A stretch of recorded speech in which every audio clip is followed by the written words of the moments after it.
Hello, this is Essie, the rich woman. I got cut off on my last video, so I'm gonna make that part one, and this one will be part two. So anyway, I was talking about, oh yeah, the dream I had of Marietta going down, so far down, that it was unrecognizable as the Marietta that I'm used to seeing. It was not the same Marietta. It went so down that it was unrecognizable. Um, and I think I remember Celestial saying, I don't know if she said the United States is going to be unrecognizable or California is going to be unrecognizable. Anyway, I don't know. But so in the dream, I got the feeling that I was not there to see the downfall of Marietta. Like I was not in Marietta, you know. I've been here for 13 years. Yeah, 13 years. But in this dream, like the woman was giving me directions and telling me where to go, right? And so I went there, and then I believe that I was in Old Town, Marietta. That's where I believe I went because I saw bars and clubs, and I saw a lot of young people and stuff like that. Now, if you go to Old Town Marietta right now, it's not like that. It's more a family orientated area. Um, um, there's antique stores. There's nice restaurants and stuff. Um, so it's like that. But there are a couple of bars there. There's two bars. And so one gets pretty busy. It's a small bar, but that place gets pretty busy. And so but it's still just condensed in that one spot, because the other bar is mostly like more adult type people go to the other bars right next to the post office. But the other one is more like young people and older people too. It's a mix. So that's the only place that I would say in Marietta that will probably fit what I saw in my dream. That's the only spot. But in my dream, the whole area was like that one little spot. The whole Old Town Marietta was like that. Um, And I'm not surprised, because look at all the apartment buildings they're building here. And so in Temecula, I heard they built an apartment building there. Instead of taking the Temecula homeless and putting them in that apartment building, they went to Hemet and filled that apartment building up with Hemet people. So I think that they're going to do the same thing to Marietta, because Marietta has a lot of apartments that they're building, a lot more than Temecula. So I think it's going to bring so many people that it will be bumper to bumper cars parked on the street. It will bring different type of people here, and so I think that I had left Marietta, and when I came back, this is what I saw: a Marietta that was unrecognizable. And it just makes me laugh because of how I've been treated while I've been here in this city. um, I I was driving around with expired tags because I could not afford my tags. But I believe that some of the treatment that I was getting was because I was black, and probably black and driving around with expired tags. Like, if anybody gonna do it, it ain't gonna be a black woman. So I think that had a lot to do with the way I was treated. But one thing I never did is I was never a a problem to Marietta, like crime. I did not commit any crimes here. I did not even so much as trash the city, like throwing trash on the ground. I would take my trash to the trash can. I was not walking around smelling dirty and nasty and looking. I was always presentable. Um, I would always like sit in Starbucks or sit in my car, and I would be crocheting. I would be crocheting. I'd be watching something on YouTube. So sometimes I would sit in front of Starbucks once they closed. I would sit in front of Starbucks and use the Wi-Fi, or Cars Jr. and use the Wi-Fi, and I would be crocheting and watching something on YouTube. I was never, a problem to the Marietta Police Department, but the way they treated me, you would have thought that I was such this horrible person, that I was a criminal, that I did drugs, that I was a prostitute, that I stole, that I trashed the place, that I just made Marietta look so bad. The way they treated me, you would have thought that I was all of that, but I was none of that. And I was treated bad. And I'm not going to say I was treated bad by all of them. There were some of them, very few of them, that were nice to me. So, and I have to say that the reason why I was able to drive around for 8 years with expired tags is because Yahweh allowed me to drive around 8 years with expired tags. I went to other cities too. I went to Compton. I went to LA. I went to Hemet, Temecula. I was on the freeway. I was pulled over by a CHP officer. The CHP officer, to me, was so smart because he was like, ain't no need of me giving you a ticket. You can't afford your tags as it is. Me giving you a ticket is just going to make it worse. It's just going to make it so that you can't even afford your tax even more. So he's like, it doesn't make sense for me to give you a ticket. And so he let me go. Also, I was stopped by a Temecula police officer before the Riverside sheriff took over. Stopped by a Temecula police officer. He asked me a bunch of questions, but he let me go. So it was not just Marietta that allowed me to drive for 8 years. It was the Heavenly Father that allowed me to drive for 8 years on expired tags. Because, like I say, I went all over, and I was stopped by CHP. I was stopped by Temecula police. I think, and I was stopped by another CHP officer on a motorcycle. He gave me a ticket. But anyway, Yahweh made a way for me to pay him. So Yahweh is the one that allowed me to do that. I was always taught that Yahweh is in control. And he is. He is very much in control. People think that they're in control, but they're not. Yahweh is in control. So, I think that's all I have to say. How long it's been? 8 minutes. I know I had some other things I wanted to talk about, but I can't remember them right now. My video was winding down anyway. I was about to end the video, then I got cut off. But I wanted to finish talking about Marietta and the downfall of Marietta. And so yeah, like I said, if Yahweh make a way for me, I'm out of here.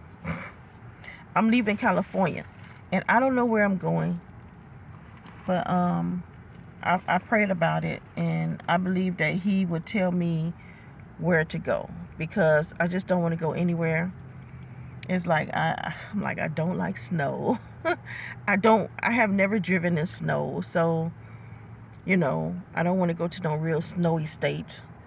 And I do want to go somewhere where it's, like populated, like I can do Uber there, I can do food delivery there. I want to go somewhere where I have that option to work if I want to. But I'm hoping for a financial blessing. I saw something in my dream, but I'm not going to say. But every time I see this in my dream, it happens. So I saw something. But when it happens, then I tell you guys. This is what I saw in my dream that I didn't want to say. Because also Yahweh has been telling me, don't say so much. I've been getting like, don't say so much, because people do witchcraft type things, and people try to block you. I was watching this video where this lady was talking about witchcraft, and she was talking about witches and how witches ask you all your personal business, so then they can go and put spells and do all kinds of things to block your progress. And I was like, I told you guys, I did videos. It probably was a year ago. If y'all go back a year ago or so, maybe even further back than a year, I shared testimonies of my encounters and things like that, and also with a witch that claimed to be Christian. And she would ask me all my business. She would be asking me so many questions. And I did not know that the reason why she was asking the questions is so she can try to do spells and block things from happening and just get jealous, basically. And so I shared how one night I went in the gas station and I told her, oh, I slept so good last night.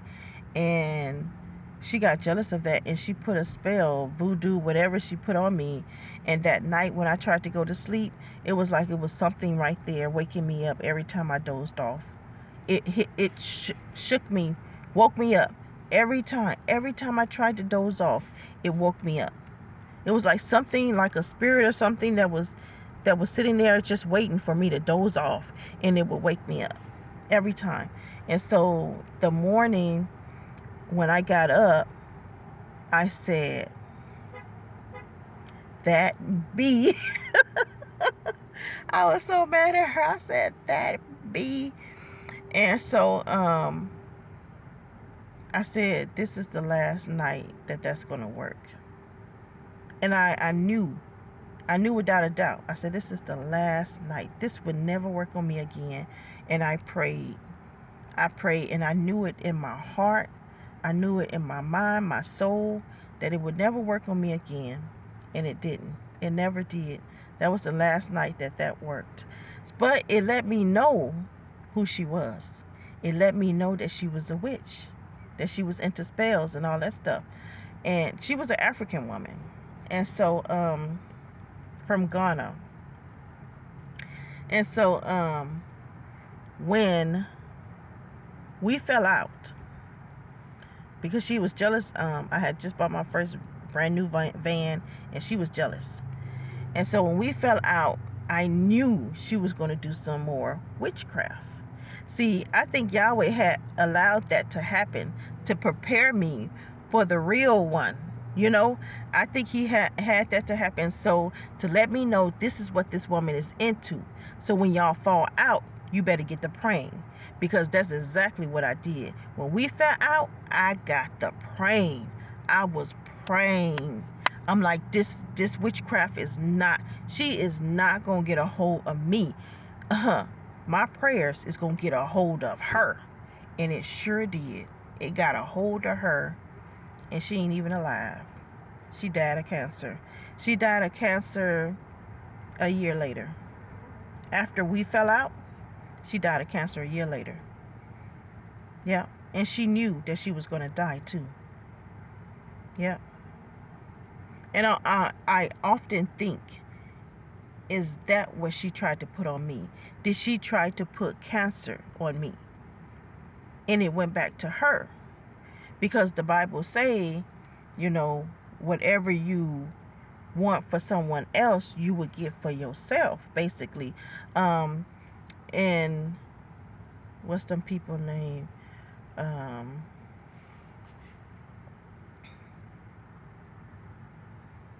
Esther. She married the king. Well, this man, I forgot his name, and you have to read the book of Esther, but he had a device built to kill Esther's stepfather, uncle, the man that raised Esther, because her father had passed. So the man that raised Esther, I think his name was Mordecai. This man, another man, he was good with the king. He was in with the king. He was like best friends with the king. Whatever he wanted, the king let him have it. But he did not override Esther, because the king was in love with Esther. So that's the only person that he could not override. And so he had this device built for Esther's uncle to be sacrificed on his device. His head was going to get cut off.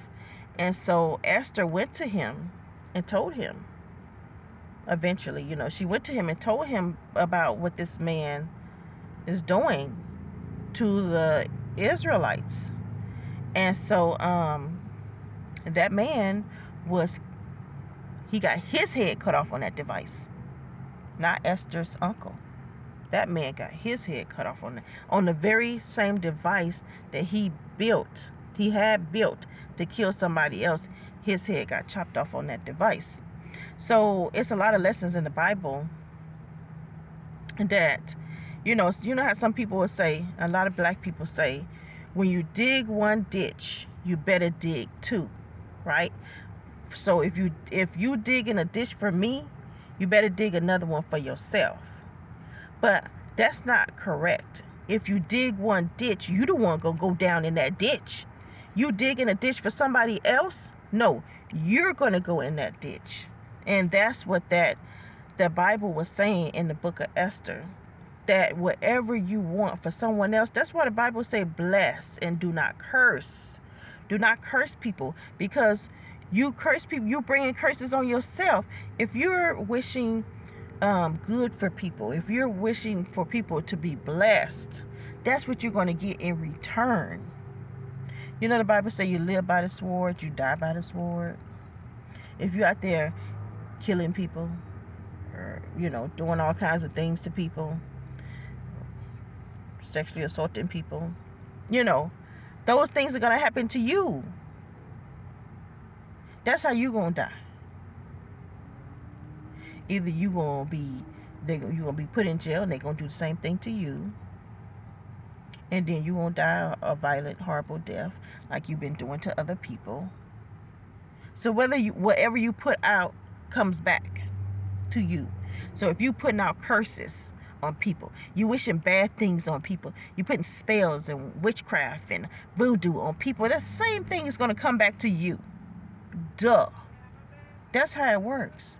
So when you put blessings out on people, you wish good for people, you pray for people, the same thing is going to come back to you. That's easy. So I will let me get ready and go to work. I've been talking long enough. I did almost 2 full videos. Well, for my cell phone, it only goes up to 26 minutes. So look at this. I didn't have to wear that my thing that I had. I started to have this on. I was like, you know what? I don't have to wear that no more on my videos. This gives me a much finished look, And I have on my pajamas, my nightgown. But yeah. So maybe one day I will be making videos in another state.